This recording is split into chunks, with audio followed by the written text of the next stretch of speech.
20 ساعة القطاع السياحة جات على 20 أو 30 أو 50 ألف للمعلمين وما نجمتش.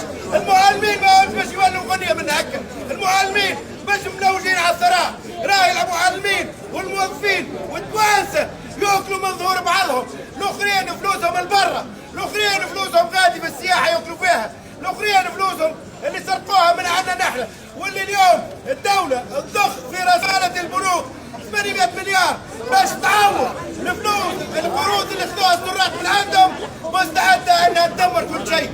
اليوم الدولة هذه تخرب في الدولة وتخرب في التعليم وتخرب في الصحة، وما زال اللي جاي أكثر. هذه دولة الإرهاب، دولة ما فيهاش قانون، دولة تحت قانون الطوارئ.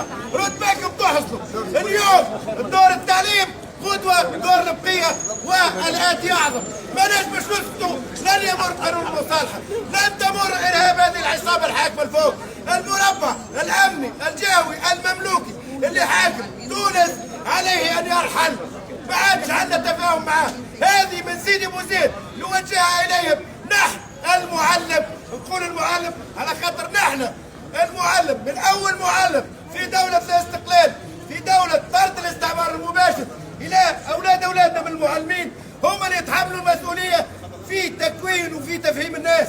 راهم ضربونا، ضربوكم انتم، راهو ولاكم يا ناس. ايش اسمه بتاع الزبله في بوباله هو القدوه لاولادكم. والله قدوه، لا تنجموا تحكموا في اولادكم.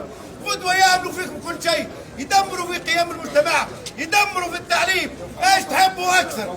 قرينا اجيال اجيال وسط الصحراء والجبال، قرينا اجيال اجيال وسط الصحراء والجبال.